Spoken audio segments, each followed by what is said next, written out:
అంజలి ఒకవైపున సినిమాలలో విభిన్నమైన కథలను ఎంచుకుంటూనే మరోవైపున వెబ్ సిరీస్లలో విలక్షణమైన పాత్రలతో మెప్పిస్తుంది. ఇంతవరకు ఆమె చేసిన వెబ్ సిరీస్లన్నీ కూడా బలమైన కంటెంట్ ఉన్నవే. ఫ్యామిలీ ఆడియన్స్ వైపు నుంచి మంచి ఆదరణ పొందినవే. ఈ నేపథ్యంలో ఆమె చేసిన బహిష్కరణ జీ5 ఓటీటీ ప్లాట్ఫామ్ పైకి ఈ రోజునే వచ్చింది. 6 ఎపిసోడ్స్గా రూపొందిన ఈ వెబ్ సిరీస్ ఎలా ఉందనేది ఇప్పుడు పూర్తి రివ్యూలో చూద్దాం పదండి ఫ్రెండ్స్. అందుకంటే ముందు ఈ వీడియోకి లైక్ వేసుకోండి ఫ్రెండ్స్. కొత్తగా మన ఛానల్ని విజిట్ చేస్తున్నట్లయితే సబ్స్క్రైబ్ చేసుకోండి ఫ్రెండ్స్.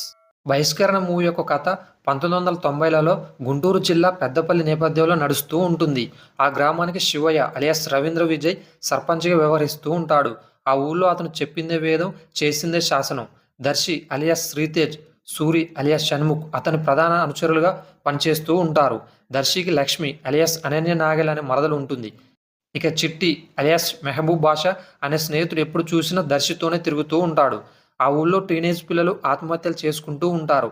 అందుకు కారణం ఏంటనేది తెలియక అంతా అయోమయానికి లోనవుతూ ఉంటారు. సాధ్యమైనంత త్వరగా నేరస్తులను పట్టుకోమని పోలీసులను శివయ్య తొందర పెడతాడు. ఇలాంటి పరిస్థితుల్లోనే ఆ ఊరికి పుష్ప అలియాస్ అంజలి వస్తుంది. నేరుగా ఆమె శివయ్యను వెతుక్కుంటూ వస్తుంది. పుష్ప మాటలను బట్టి ఆమె వేశ్య అనే విషయం శివయ్యకు అర్థమవుతుంది. ఆమెను ఊరి చివరన ఒక ఇంట్లో ఉంచుతాడు. పుష్ప మంచి అందగత్తె. అలాంటి ఆమె మంచిగా బ్రతకొచ్చు కదా అని ఆలోచనలో దర్శి ఉంటాడు. ఆ విషయంలో ఆమె పట్ల కాస్త కోపంగా కూడా ఉంటాడు. అదే మాటను ఒకసారి ఆమెతో కూడా చెప్తాడు కూడా. అయితే సరిదిద్దుకోలేని దారిలో తాను చాలా దూరం వచ్చేసినట్టుగా పుష్ప చెబుతుంది. ఇక పుష్ప దగ్గర చనువు తీసుకోబోయి భంగపడిన సూరి ఆమె దర్శికి దగ్గర అవుతూ ఉండడాన్ని భరించలేకపోతాడు. వాళ్ళిద్దరి విషయంలో అతను కోపంతో రగిలిపోతూ ఉంటాడు. సర్పంచ్ ఏదో పనిపై ఒక వారం రోజుల పాటు వేరే ఊరు వెళ్తాడు. ఆ సమయంలో పుష్పదర్శి మరింత దగ్గరవుతారు. అప్పటి వరకు వాళ్ళ మధ్య ఉంటూ వచ్చిన సాన్నిహిత్యం ప్రేమగా మారుతుంది. దాంతో పుష్పను పెళ్లి చేసుకోవాలని దర్శి నిర్ణయించుకుంటాడు. అది చాలా ప్రమాదమని చిట్టి చెప్పినా అతను వినిపించుకోడు. మొదటి నుంచి సర్పంచ్ పట్ల విపరీతమైన విశ్వాసం ఉన్న దర్శి తాను చెబితే అతను అర్థం చేసుకుంటాడని భావిస్తాడు. సర్పంచ్ ఊరు నుంచి రాగానే పుష్పను వెంటబెట్టుకుని వెళ్ళి ఆమెను తాను పెళ్లి చేసుకోవాలనుకుంటున్నానని చెబుతాడు. అప్పుడు సర్పంచ్ ఎలా స్పందిస్తాడు, ఆ తర్వాత ఏం చేస్తాడు, పర్యవసానంగా దర్శి, పుష్ప, లక్ష్మి చిట్టి జీవితాలు ఎలాంటి మలుపులు తిరుగుతాయి అనేది మిగిలిన కథ.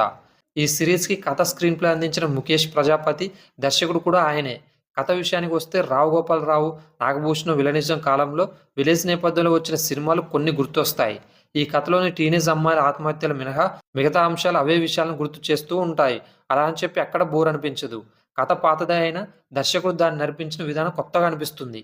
కథ మొదలైన దగ్గర నుంచి చివరి వరకు దాని గ్రాఫ్ పెరుగుతూ పోతుందే తప్ప ఎక్కడ పడిపోదు. ఒకటో ఎపిసోడ్లో ఒక హత్య జరుగుతుంది. అక్కడ నుంచి 7 ఏళ్ల పాటు వెనక్కి వెళ్ళిన కథ ఫ్లాష్ బ్యాక్లో నుంచి బయటపడి 5వ ఎపిసోడ్లో ప్రస్తుతంలోకి వస్తుంది. ఈ మధ్యలో కథ అనేక ఆసక్తికరమైన మలుపులు తిరుగుతుంది. ప్రీ క్లైమాక్స్, క్లైమాక్స్ రెండు కూడా ఆడియన్స్లో ఉత్కంఠను పెంచుతూ ఎమోషన్స్తో కూడిన ముగింపునిస్తాయి. దర్శకుడు టేకింగ్ బాగుంది. ప్రతి పాత్రను డిజైన్ చేసిన తీరు, ప్రతి ఎపిసోడ్ను టైట్ కంటెంట్తో నడిపించిన విధానం ఆకట్టుకుంటాయి. అంజలి నటన మెయిన్ హైలైట్ అని చెప్పొచ్చు. అలాగే సింపుల్గా కనిపిస్తూనే రవీంద్ర విజయ్ పలికించిన విలనిజం వెరైటీగా అనిపిస్తుంది. మిగతా వాళ్ళంతా కూడా తమ పాత్రలను సహజత్వానికి చాలా దగ్గరగా తీసుకుని వెళ్ళారు. ఈ సిరీస్కి ప్రధానమైన ఆకర్షణగా లొకేషన్స్ నిలుస్తాయి. గ్రామీణ వాతావరణం తెరపై ఆవిష్కరించడంలో ప్రసన్న కుమార్ కెమెరా పనితనం మెప్పిస్తుంది. సిద్ధార్థ్ సదాశివుని బాణీలు మంచి ఫీల్తో సాగుతాయి. నేపథ్య సంగీతం కూడా మంచి మార్కులు కొట్టేస్తుంది. ఎడిటర్గా రవితేజ గిరిజాల వర్క్ కూడా నీటుగా అనిపిస్తుంది. ఇక ఈ మూవీలో చాలా డైలాగ్స్ అయి ఉన్నాయి. అవేంటనేది ఒకసారి చూద్దాం. ఇది నా సుఖార్జితం, గుడిసెలో దూరి గుడికి దారి అనుకున్నా అన్నట్టు, నిప్పు నిజాన్ని తగలెట్టమంటది, బుర్రల బురద చేతిలోకి వస్తుందేరా, నిస్వార్థం నీళ్ల మీద నీడలాంటిది, మంచోడు చేసే మొదటి తప్పేమిటో తెలుసా, చెడ్డోడి చరిత్ర తెలుసుకోవడం వంటి డైలాగ్స్ గుర్తుండిపోతాయి. ఇలా అన్ని రకాలుగా అన్ని వైపుల నుంచి కుదిరిన కంటెంట్ ఇది. ఈ మధ్య కాలంలో వచ్చిన ఒక ఇంట్రెస్టింగ్ తెలుగు వెబ్ సిరీస్కి దీని గురించి చెప్పుకోవచ్చు. మీకు గనక కాస్త ఫ్రీ టైం ఉంటే బహిష్కరణ వెబ్ సిరీస్ పై లుక్ వేయండి ఫ్రెండ్స్, మంచి థ్రిల్ ఇస్తుంది. ఇది ఫ్రెండ్స్ బహిష్కరణ వెబ్ సిరీస్ యొక్క రివ్యూ. ఈ వీడియో కనుక మీకు నచ్చినట్లయితే మన ఛానల్ వెంటనే సబ్స్క్రైబ్ చేసుకోండి ఫ్రెండ్స్. అలాగే పక్కనే ఉన్న బెల్ ఐకాన్ని ప్రెస్ చేసి ఆన్లో పెట్టుకోండి. నేను చేసే కొత్త వీడియోస్ మీకు నోటిఫికేషన్ ద్వారా వస్తాయి.